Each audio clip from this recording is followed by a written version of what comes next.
Joining us now exclusively is Sherry Lynn Lee, the registered nurse and nutritionist who worked with Michael Jackson in the last months of his life. Good morning to you, Ms. Lee. Good morning, Maggie. This morning, TMZ is reporting that Diprivan, the drug that you say Michael Jackson begged you for, was in fact found in his home. Does that surprise you? It's heartbreaking, but no, it does not surprise me. Why not? Because he was so emphatic asking me to obtain it for him. I was not aware of what the medication was myself, and he pursued me to find him someone that could stay overnight, someone he trusted. He was told by he said his personal doctor that it was a safe medication. After I investigated to find out more about the medication, I found out it was a very unsafe medication. I shared with him that this medication is actually in the PDR, Physician Death Reference, a book that I actually had taken to his home so he could read it for himself. You didn't have to take my word to just read it for himself. Right, it's an intravenous anesthetic, it's a sedative that if you get too much of it, you may not wake up the next morning. Did you explain all of that to him? I explained all of that to him. I went through all of the symptoms.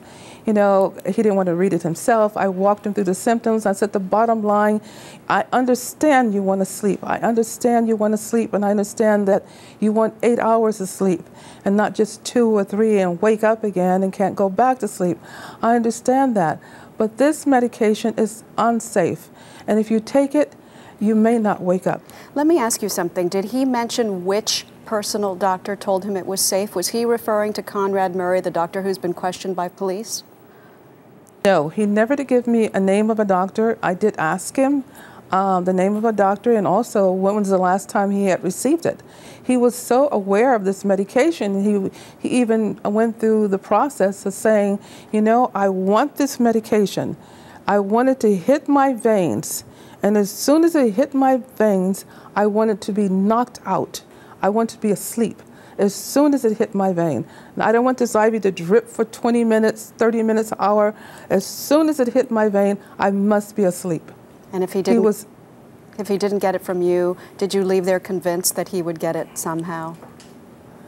No, I left there believing that after I told him the bottom line was death, you want to go to sleep, but my concern is you will not wake up. And he didn't want to die when you told him that? Did he seem like... Oh, no, not at all. He just said, my doctor said it was safe, even though I'm showing him proof, you know, in the physician death reference that it's not safe. He still said, if you can bring a doctor here, if you can bring an anesthesiologist, and he even knew that. He said, bring an anesthesiologist here and let him stay with me overnight. As long as they monitor me, I know I'm going to be okay. And I know when I wake up, I will be well rested. That's all he was searching for. Sherry Lynn Lee, thank you so much for sharing your time this morning. Thank you very much, Maggie. You're welcome.